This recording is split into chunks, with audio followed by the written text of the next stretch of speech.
नमस्कार दोस्तों, आज हम इस वीडियो में आपके साथ डिस्कस करेंगे एक्सियल फ्लो कंप्रेसर के बारे में। जैसा नाम से ही पता चलता है कि इस टाइप के कंप्रेसर में जो फ्लो ऑफ गैसेस रहेगा वो एक्सियल डायरेक्शन में रहेगा। मतलब कि जो गैसेस वर्किंग फ्लूइड या जो एयर फ्लो करेंगी इस कंप्रेसर में वो इस रोटेशनल एक्सिस के बिल्कुल पैरेलल होंगी। और यह डायनेमिक कंप्रेसर का एक टाइप है और इसे एयरफॉयल बेस्ड कंप्रेसर भी कहा जाता है। और इस कंप्रेसर का प्रयोग हम कॉन्टीन्यूस फ्लो के लिए करते हैं, कंप्रेस्ड गैसेस का या एयर का, क्योंकि इस कंप्रेसर के प्रयोग से हमें लगातार जो गैसेस मिलती हैं वो कॉन्टीन्यूसली प्रेशराइज होकर मिलती हैं। अगर हम बात करें centrifugal compressor, axi centrifugal compressor या जो मिक्स्ड फ्लो कंप्रेसर होता है जिसमें फ्लूइड फ्लो में रेडियल कंपोनेंट इंक्लूड होता है, लेकिन एक्सियल फ्लो कंप्रेसर के केस में रेडियल कंपोनेंट इंक्लूड नहीं होता। अब बात करते हैं कि इसकी कंस्ट्रक्शन किस प्रकार से होती है। अगर आप यहाँ पर देखें, ये जो डायग्राम है ये टर्बोफैन का डायग्राम है जो हम जेट इंजन में यूज़ करते हैं। यहाँ पर ये स्पिनर लगा है, उसके बाद ये फैन ब्लेड हैं, उसके बाद लो प्रेशर कंप्रेसर जिसे हम बूस्टर कहते हैं, और उसके बाद लगा है एक्सियल कंप्रेसर। तो हाई प्रेशर कंप्रेसर यहाँ पर लगा हुआ है, तो ये एक्सियल कंप्रेसर है। तो इसकी कंस्ट्रक्शन की अगर बात करें, इसके जो मेन कंपोनेंट होते हैं, सबसे मेन कंपोनेंट अगर हम देखें, इसमें केसिंग होती है जो आपको ये नज़र आ रही है, ये केसिंग है। और केसिंग के बाद रोटर है, ये जो रोटर आपको नज़र आ रहा है। रोटर के बाद स्टेटर लगा है।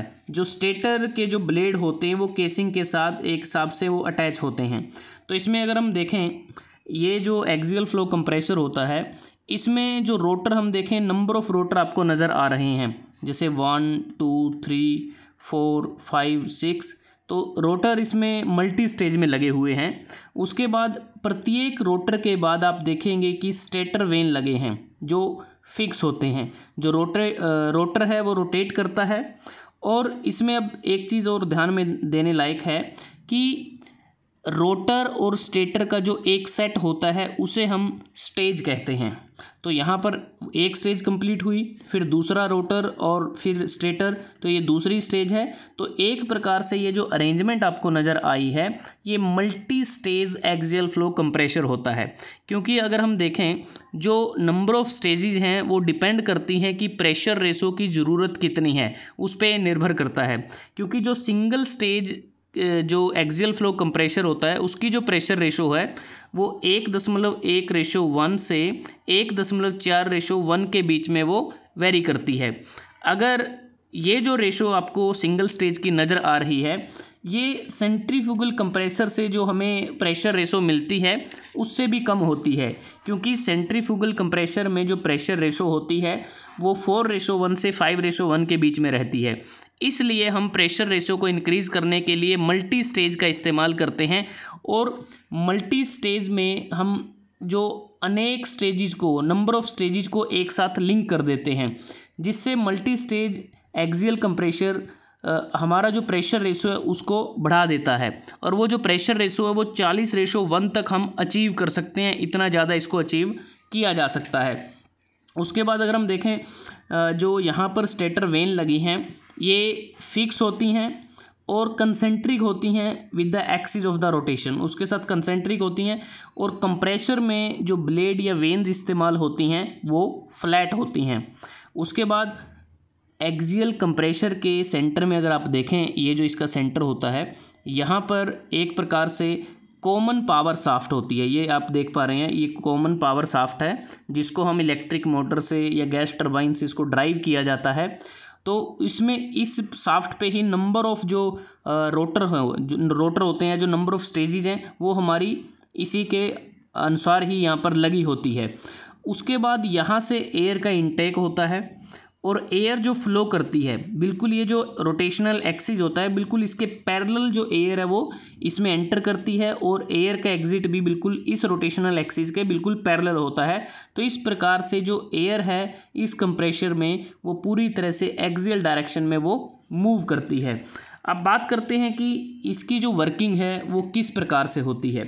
तो वर्किंग की सबसे पहले बात करेंगे कि जो एक्सियल फ्लो कंप्रेसर होता है इसको इलेक्ट्रिक मोटर या फिर गैस टरबाइन के द्वारा इसको ड्राइव किया जाता है।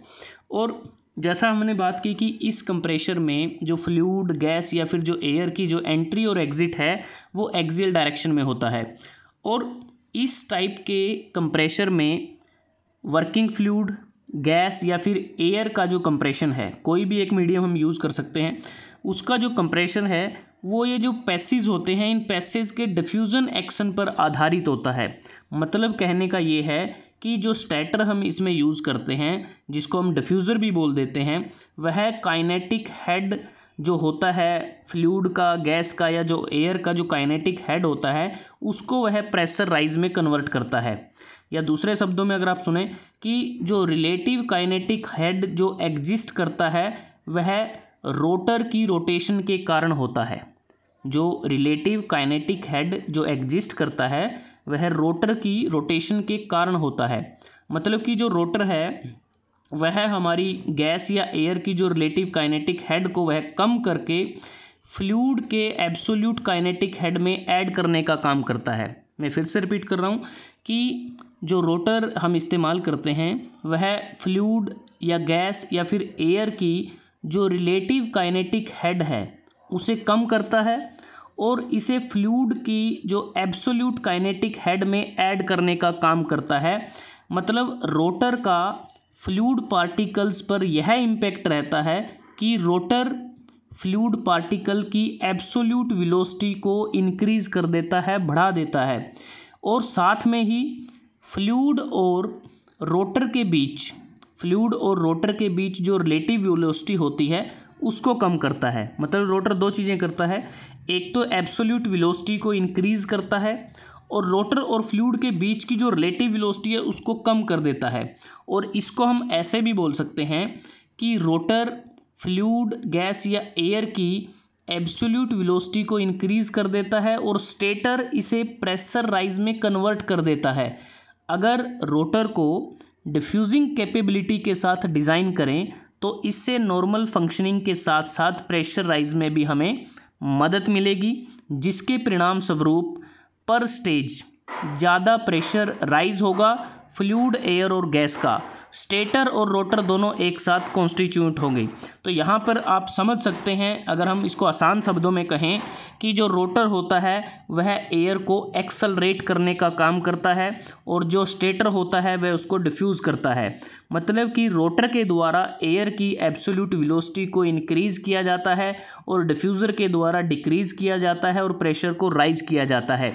तो इस प्रकार हमें एट द एंड हमारा जो स्ट्रोक है एक प्रकार से वहाँ पर हमें कंप्रेस्ड एयर की डिलीवरी होती है जिसका प्रेशर ज़्यादा होता है और उसको फर्दर ऑपरेशन के लिए यूज किया जाता है। और जो टॉर्क इसमें हम अप्लाई करते हैं, क्योंकि जैसा बात करें कि जो रोटर के ब्लेड होते हैं इनके एक्शन के कारण ही फ्लूइड, एयर या गैस का जो एनर्जी लेवल है वो बढ़ जाता है, क्योंकि रोटरी ब्लेड फ्लूइड पर टॉर्क एक्सर्ट करते हैं और टॉर्क हम एक्सटर्नल सोर्स के द्वारा अप्लाई करते हैं। एक्सटर्नल सोर्स क्या हो सकता है? इलेक्ट्रिक मोटर हो सकती है, गैस टरबाइन हो सकती है।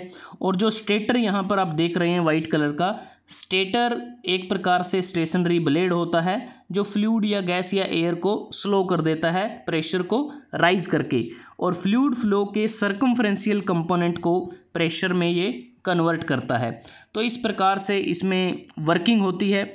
उसके बाद अगर हम बात करें एक्सियल फ्लो कंप्रेशर की एडवांटेज क्या हैं, डिसएडवांटेज क्या हैं, या फिर इसकी एप्लीकेशन क्या हैं।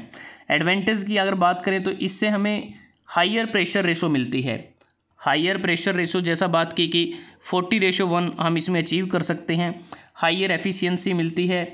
एरोडाइनमिक ड्रैग को ये कम कर देता है, क्योंकि जो एरोडाइनमिक जो ड्रैग को ये कम करता है वो बेसिकली स्मॉल फ्रंटल एरिया होने के कारण ही उसको कम करता है।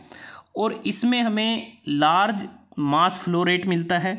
डिसएडवांटेज की बात करें तो इसका वेट ज़्यादा होता है। स्टार्ट करने के लिए हमें ज़्यादा पावर की रिक्वायरमेंट होती है। लो प्रेशर राइज होता है। अगर हम एक स्टेज की बात करें तो उस पर प्रेशर राइज कम होता है, इसलिए हमें मल्टीपल स्टेज की इसमें ज़रूरत पड़ती है। एक्सपेंसिव है और इसकी मैन्युफैक्चरिंग भी थोड़ी डिफ़िकल्ट है। अगर एप्लीकेशन की बात करें, बहुत सारी एप्लीकेशन हैं। गैस टरबाइन में इसको यूज़ कर सकते हैं। एरोस्पेस जेट इंजन में इसका यूज किया जाता है, क्योंकि परफॉर्मेंस अच्छी देता है, रिलायबिलिटी इसकी अच्छी है, फ्लेक्सिबल ऑपरेशन हमें ये मिलते हैं, इसलिए इसको यूज किया जाता है। विंड टनल में इसका इस्तेमाल किया जाता है, एयर ब्लोवर में, ब्लास्ट फर्नेस में, तो पावर स्टेशन इत्यादि में इसका हम यूज कर सकते हैं। तो दोस्तों आज हमने इस वीडियो में आपके साथ डिस्कस किया एक्सियल फ्लो कंप्रेसर के बारे में, जो डायनेमिक कंप्रेसर का एक टाइप है। अगर आपको ये वीडियो अच्छा लगा आप इसको लाइक कर सकते हैं, शेयर कर सकते हैं अपने दोस्तों के साथ, स्टूडेंट्स के साथ, और चैनल को सब्सक्राइब करना ना भूलें। जल्दी हाजिर होते हैं एक नए वीडियो के साथ, तब तक के लिए धन्यवाद। आपका दिन शुभ रहे।